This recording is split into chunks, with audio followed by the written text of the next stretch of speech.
The lot wasn't even a real lot, just a strip of frozen gravel behind an old gas station that hadn't sold fuel in years. A single string of dim bulbs hung between two rusted poles, flickering like they were exhausted from trying to stay alive in the cold. Mark only stopped because every other place in town was sold out of live trees. It was December 22nd. He didn't care what it looked like. He just needed something green in the living room before his kids visited for the weekend. The man who ran the place stood next to a metal burn barrel, though there was no fire inside it. He didn't warm his hands or shift his weight. He just watched Mark walk up, his face lit by the buzzing bulbs above them. Gray eyes, too bright for the dark. "You're late," the man said. Mark frowned. "Late for what?" "For her." The man tilted his head toward a tree standing alone from the others, small but oddly full, as if it grew sideways instead of up. "She's been promised." Mark almost laughed.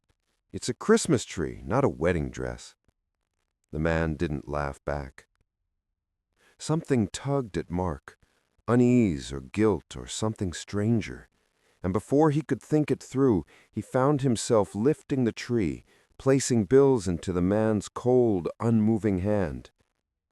"No refunds," the man said softly. "No replacements. She's yours now."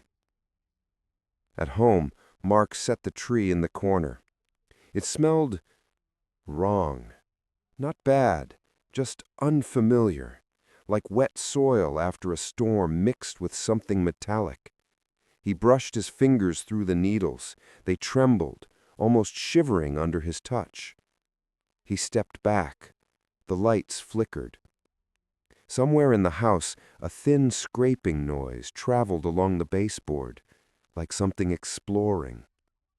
Mark checked every room, every vent, every window. Nothing. When he returned to the living room, the tree looked an inch taller. He blamed his tired eyes, his long day, anything but the truth, settling like frost in his chest. The tree was watching him. By morning, the tree seemed to have settled in. Or maybe Mark just convinced himself it had. He chalked up last night's unease to lack of sleep and the fact that he'd dragged a half-frozen tree into a warm house at midnight. Things creak.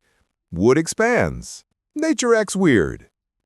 But the scratches, those were harder to explain. Thin, delicate lines traced along the hallway wall, at shoulder height, like something had dragged its fingers lightly as it moved. He ran a thumb across them. Fresh. The paint curled outward in tiny flakes, as if opened from the inside. "Settling foundation," he muttered to no one, though foundations didn't make claw-like strokes on drywall. He walked back to the living room. The tree stood exactly where he'd left it, the same angle, the same shape, but the branches, some of them were closer to the wall now. Only by an inch or two, but he noticed. He definitely noticed. Mark knelt beside the stand. The bolts were tight. The floor underneath was dry. No signs the tree had toppled or been moved. And yet, a single root, thin and pale, snuck out from beneath the stand and onto the hardwood floor. Not under it, over it, like it was exploring. Mark froze. That root hadn't been there last night. He would have seen it. He was sure he would have seen it. He grabbed a pair of kitchen scissors and reached for the root. The moment the metal touched it, the lights flickered. Just once, but the timing hit his nerves like a slap. He cut the root anyway. Thick, dark sap leaked out. Too dark for sap, nearly black. It soaked into the wood, leaving a faint smell of iron. He stepped back, uneasy. A soft sound echoed down the hallway, A faint, dragging whisper, the same one from last night. Mark followed it slowly, each step hesitant. The sound led him past the bathroom, past the storage closet, all the way to the back door. The scratches were there too.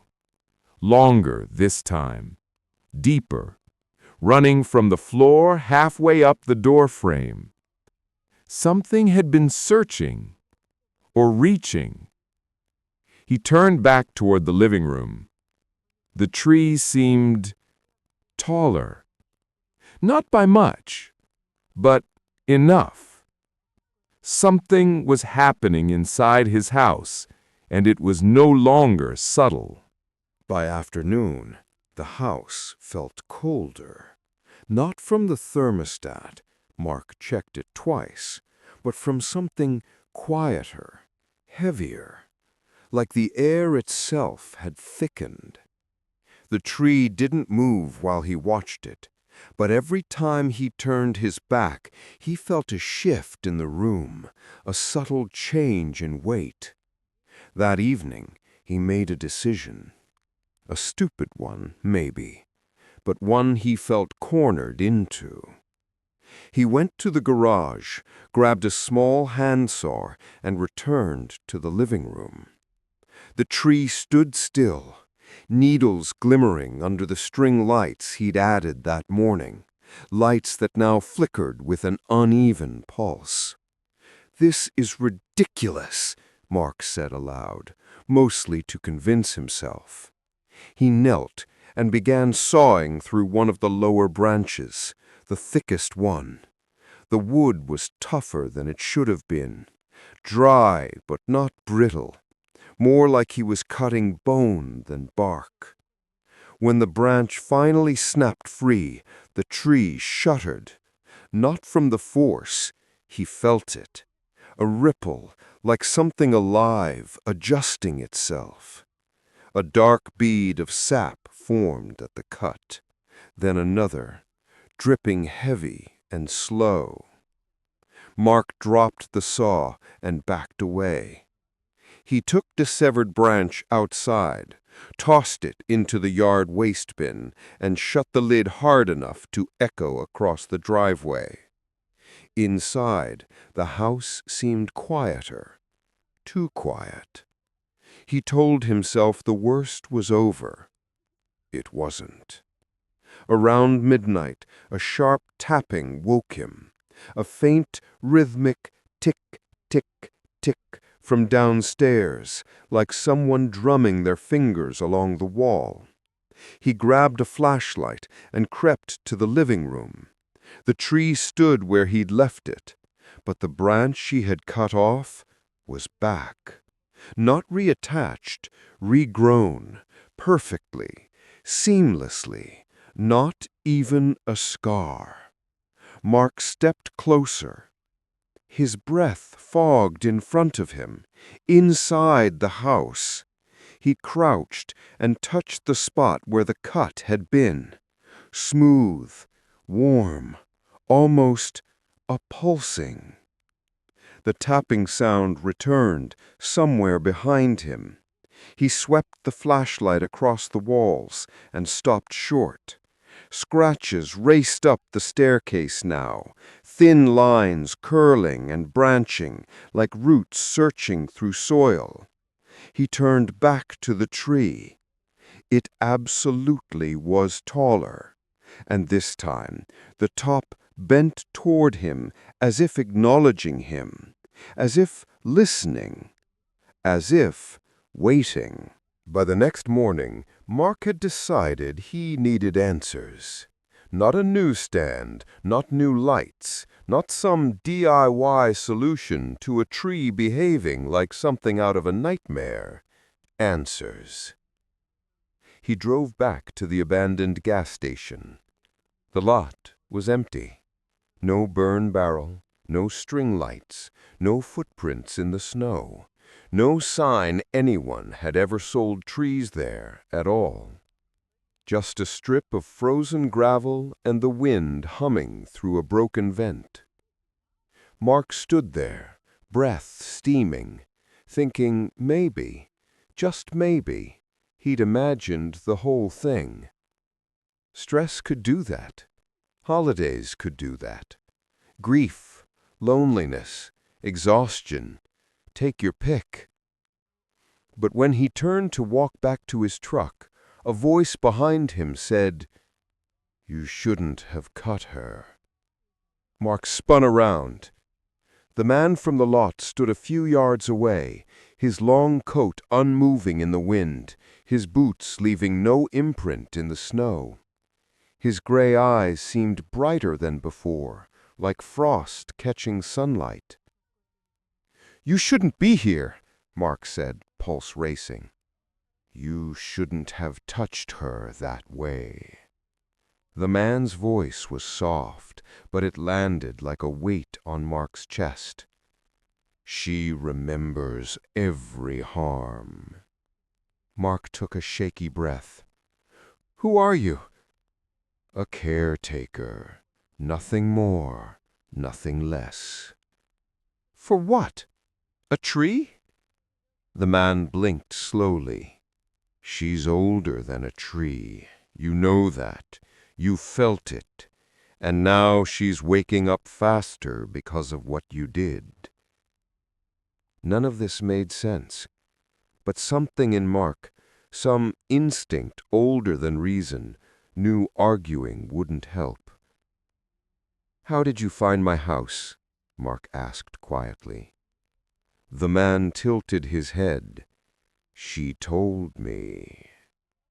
Mark's stomach dropped. "Trees don't talk." "They don't. But she's not a tree." The wind picked up, but the man didn't react to the cold. He simply stepped closer, boots still refusing to leave prints in the snow. "You need to prepare yourself," he said. "Tonight she will reach. It will be the first time, and you must not run." "Why?" "Because she'll follow." Mark swallowed. "What does she want from me?" The man's faint smile was neither kind nor cruel, just inevitable. "You were promised, long before you were born." A truck rumbled past on the main road. Mark turned for 1 second. When he looked back, the man was gone. Only the empty gravel remained, and a set of thin, branching scratches at Mark's feet, curling like roots toward the road. By sunset, the house had started making sounds Mark had never heard before. Soft, shifting groans, like wooden beams adjusting under a new, invisible weight. He kept telling himself it was just anxiety talking, but the scratches were harder to explain. They had multiplied. Thin lines crawled up the living room wall, curling and splitting like branching veins. Not random, not chaotic, almost intentional, following a pattern only the tree seemed to understand. Mark stood frozen, staring at one long scratch that ran from the baseboard up to eye level. He touched it. The drywall was warm. He jerked his hand back. Behind him, something rustled against the wall. Slow, deliberate. He turned slowly. The tree was different. Not taller this time, not obviously, but fuller, as if every branch had grown its own branches.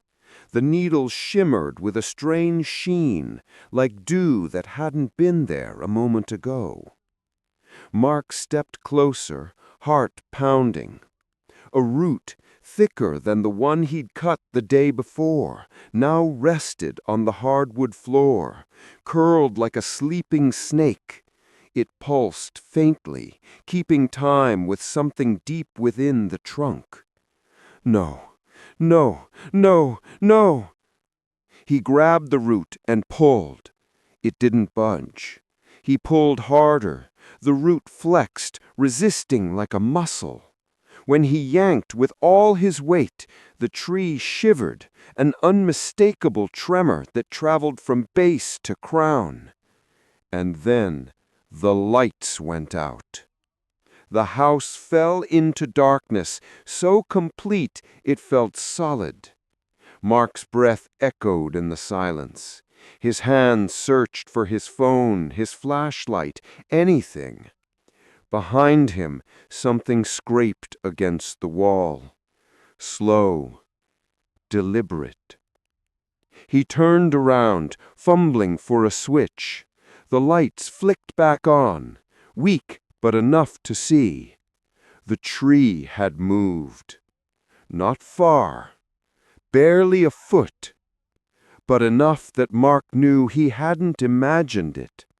The top angled toward him now, needles trembling like something eager or listening.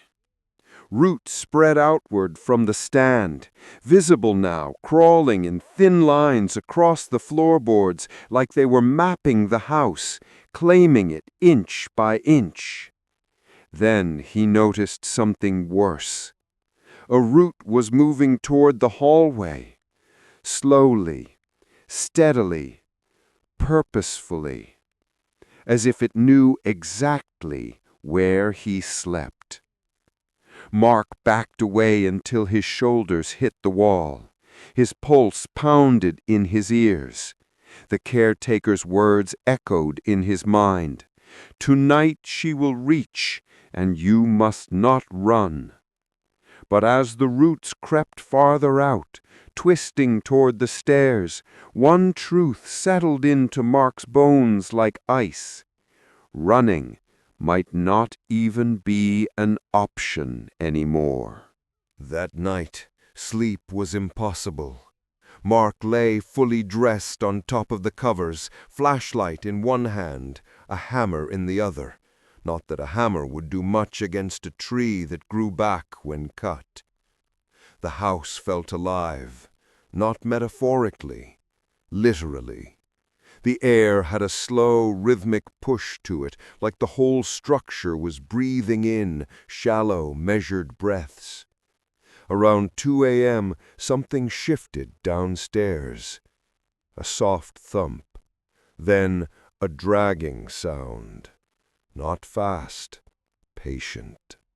Mark sat up, heart pounding. He forced himself to stand, every instinct screaming at him to stay put, to pretend none of this was happening. But the sound came again. Thump, drag, thump, drag. He crept to the top of the staircase. The hallway light flickered once, then steadied. He aimed the flashlight downward and froze. The tree was halfway up the stairs. Not walking, nothing so human, but its roots had extended, hundreds of thin, pale strands anchoring into each step, pulling its heavy trunk upward with slow, terrifying purpose. The top of the tree tilted toward him, not like a plant straining for sunlight, but like an animal sensing prey. Mark's breath caught. His flashlight shook in his hand. "No, no, no, stay back!" The tree paused. Then it lurched upward an inch, the needles rustling in a low shiver that almost sounded like anticipation.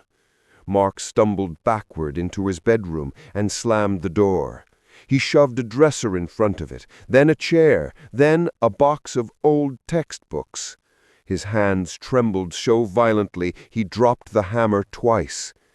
The scratching began a moment later, not on the door, on the walls. From floor to ceiling, thin scraping lines moved in spirals, branching like roots searching through soil. The drywall pulsed faintly, as though something underneath pushed forward, testing the surface. Mark covered his ears, but nothing blocked the sound. Then the caretaker's voice echoed in his mind. "Tonight she will reach, and you must not run." What did that even mean? Stay still, accept it, let the tree, whatever it was, come for him? A deeper sound interrupted his thoughts. A low creak from above. Mark looked up. A tiny crack was forming across the ceiling right over his bed. Dust drifted down like ash. The roots weren't just on the walls, they were in the ceiling. The tree was coming from all sides. Mark backed into the corner, gripping the hammer uselessly as the cracks widened and the house groaned like something ancient was forcing its way inside his room. Tonight she would reach, and she had found him. The ceiling crack widened with a slow, deliberate confidence, as if whatever pushed from above knew Mark had nowhere left to run. Dust drifted down in soft, steady flakes. The air tasted like old wood and something metallic, the same faint scent the tree carried when he first brought it home. Then silence. The scratching stopped. The groaning stopped. Even the house's strange breathing seemed to hold itself still. A knock echoed from downstairs. Not frantic, not humanly polite. 3 slow taps, perfectly spaced, like a ritual. Mark froze. Another knock. Then a voice, calm and steady. "Mark, open the door." The caretaker. Mark stayed silent, chest tight. "You're making this harder for yourself," the man continued. "She won't stop. She's only trying to greet what's hers." A root pushed through the crack in the ceiling, thin, pale, searching. Mark backed into the opposite corner. "You lied to me," he shouted. "I never lied," the caretaker said from below. "I told you she was promised. I told you she would reach. You simply didn't understand what that meant." Another root slid down the wall like a pale finger, then another. Mark clenched the hammer, but knew it wouldn't matter. "Why me?" he yelled. "What does she want?" The caretaker sighed, not impatient, not irritated, more like a teacher waiting for a child to grasp a lesson. "You were chosen before you were born. Your family's line made the pact generations ago. Someone was always meant to return to her, to complete the circle." Roots curled along the floorboards under the door, searching for gaps. Mark whispered, "Return where?" The caretaker's voice softened. "To the grove, to the beginning, to the place your ancestors abandoned." A deeper rumble moved through the house. The tree was climbing the stairs again, closer now, heavier. "She'll take you gently if you don't fight. She's waited long enough. Don't make her hurt you." The bedroom door shuttered as something pressed against it from the outside. A dozen roots wriggled under the threshold, weaving together like fingers. Mark's pulse throbbed in his ears. He didn't want to die. He didn't want to be taken. He didn't want any of this. But the caretaker spoke one final sentence that chilled him deeper than the cold. "You were never meant to live a life away from her. The human years were only borrowed time.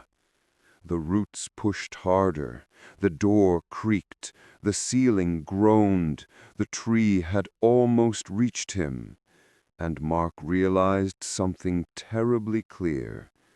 Tonight wasn't about survival. It was about claiming. The bedroom door finally gave way, not with a crash, but with a slow, exhausted groan, as if even the wood had accepted it couldn't resist anymore. Roots slid across the floor in a pale wave, curling and uncurling like they could smell fear. Mark pressed himself against the wall, gripping the hammer, though it felt more like a keepsake than a weapon. The house dimmed again.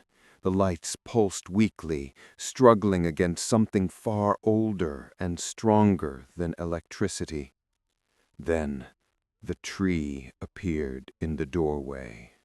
Not walking, not floating, advancing, pulled forward by a mass of roots that crawled over one another with disturbing grace. The trunk had split slightly, revealing a darker center that pulsed like a heartbeat. Mark felt the room tilt, not from fear, though there was plenty of that, but from something else. A tug in his chest, deep and ancient, as if a memory he never lived was trying to push its way up through the years. The caretaker's voice echoed from the hallway. "Do not fight her. She recognizes you." The tree leaned its top toward him, branches shaping with a soft, trembling sound, almost like relief. Something brushed Mark's ankle. A root. Not sharp, not violent. Gentle. Exploring. A second root circled his wrist, warm and strangely soothing. His hammer slipped from his fingers and rolled away. "No," Mark whispered, though the word felt thin, uncommitted. I'm not yours." But the truth pressed deeper. He felt drawn to the tree, not hypnotized, not controlled, recognized. Like a missing piece finally slotted into place, a thick root climbed his leg, wrapping around it like a slow-growing vine. Another pressed against his spine, right where the caretaker's voice had said his family's mark would be. Mark gasped, not from pain, but from a flood of sensation that wasn't his. A forest stretching endlessly. Moonlight on soil untouched by human hands. Voices made of wind and bark. A promise sealed long before he existed. The caretaker stepped into the room, watching with unsettling calm. "She's not killing you. She's welcoming you home." Mark shook his head, dizzy. I don't belong to—" But the tree answered for him. Branches encircled his shoulders. Needles brushed his cheek like a hand stroking a fevered child. The house groaned again as more roots burst through the floor, weaving around him, lifting him slightly, careful, deliberate, reverent. His breath came shallow, his vision blurred. "Let her finish. Your human life was always temporary." Mark tried to speak, but the tree pulled him closer to the trunk, and for the first time he heard its voice. Not words, but a deep resonance vibrating through his bones. Found, returned, finally. The roots tightened, not enough to hurt, just enough to hold, and Mark felt himself slipping into something vast, ancient, something that had been waiting centuries just for him. Mark wasn't unconscious. He was suspended somewhere between waking and sinking, held up by the tree's roots as if they'd decided gravity no longer applied to him. His feet dangled inches off the floor. His heartbeat slowed, sinking with the steady, ancient pulse that throbbed inside the trunk. He could feel it now, every root in the walls, every strand crawl him under the floorboards, every scrape that had terrified him only days ago. They weren't hunting him. They were calling him. The caretaker stood beside the threshold, hands folded calmly. It was always going to be you. Your bloodline sealed that fate long ago. Mark swallowed hard, though the motion felt distant. My family didn't talk about anything like this. They wouldn't, the caretaker replied. They tried to abandon their promise. But such vows don't vanish. They wait, they grow, they remember. More roots wrapped around Mark's torso, lifting him higher until his face nearly brushed the tree's bark. A narrow seam in the trunk had opened, dark, warm, almost like skin. A heartbeat thudded behind it. Mark's own pulse echoed weakly in response. "What does she want?" he whispered. The caretaker stepped closer, voice lowering as if revealing a sacred truth. To reclaim what was taken from her, to return her chosen one to the grove. The blood of your ancestors nourished her once. Yours will complete the circle.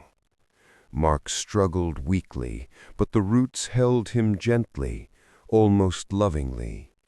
You won't die, not in the way you fear. You will become part of her, of the forest your forebears abandoned when they chose the human world over her protection.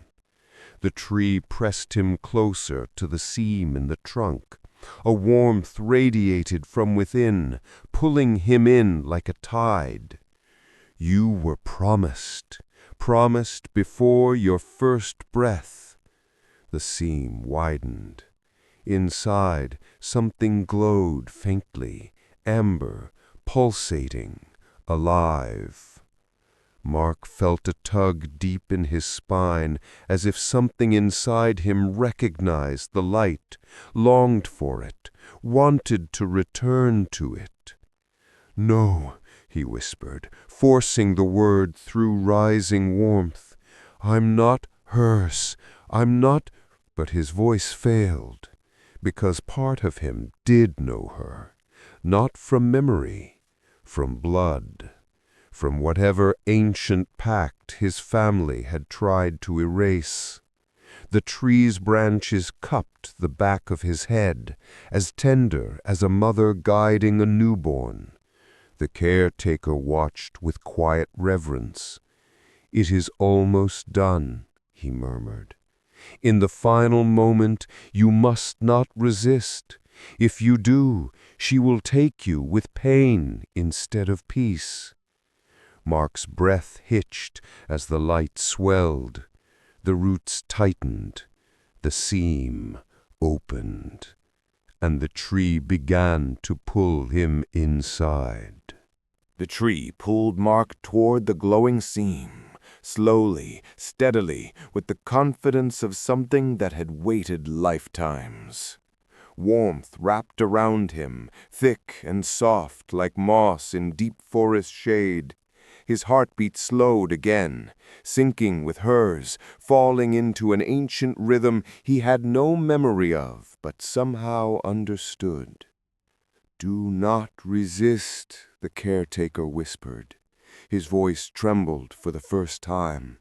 "Let her take you. Become what you were meant to be." The roots around Mark tightened in anticipation. But something changed.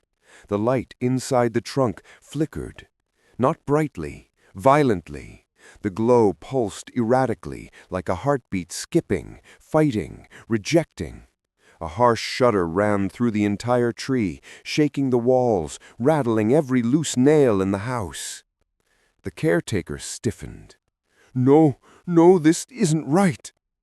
The tree's branches whipped backward, as if struck. The roots around Mark loosened, not releasing him, but reacting to something unexpected. Mark felt it too. A second presence in the tree. A second pulse. Familiar. An echo of his own heartbeat, but not his. A memory surfaced, one he had never fully understood. His mother pressing something cold into his infant palm, whispering, "Never let it touch you. Never let it know you." The seam in the trunk shuddered, and the light within surged. Then it spat him out. Mark fell to the floor hard, gasping. The roots that had held him recoiled as though burned. The caretaker stumbled backward, horrified. "She rejected you. But that's impossible. You were promised. You are the one." Mark crawled to his feet, dizzy but conscious. The seam in the trunk now pulsed erratically, leaking dark sap that smoked when it hit the floor. "She didn't reject me," Mark said, surprising himself with the steadiness in his voice. "She sensed something else." The caretaker raised his trembling hands. "No, no, you don't understand." But Mark did. He placed a hand on his chest. His heartbeat was no longer synced with hers. It was stronger, separate, protected. His mother's warning echoed again in his mind, the one he had forgotten until now. Never let it know you. She had broken the ancient pact. She had severed the bond before he was born, shielding him with something older than the tree itself, something the tree had never accounted for. Whatever protection she had used, it worked. The caretaker fell to his knees, shaking. "Then, if she cannot take you, she will die." The tree convulsed, branches splitting, bark cracking open as if something inside was collapsing. The roots writhed across the floor, desperately searching for a claim they couldn't reach. The house shook violently, plaster fell, lights burst. Mark backed away as the tree's trunk split open with a final choking groan. A howl, nothing human, ripped through the room. Then the glow inside the trunk flickered and went out. Silence dropped heavy as dust. The caretaker wept into his hands. Mark stood in the wreckage of his living room, breathing hard, alive, unaffected, free. He stepped past the dying tree and toward the front door. Outside, the night air was cold and sharp and clean. But as he walked onto the driveway, he heard a faint crackling behind him.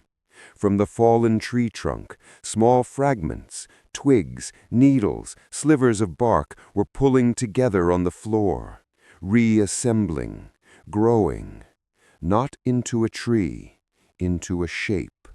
Smaller, human-sized, made of wood, and beginning to move. The caretaker's broken whisper floated from the doorway. "She cannot take you, so she will make another." Mark stared as the wooden figure lifted its head. Its face, rough, unfinished, was shaped unmistakably like his own, and its heartbeat was strong.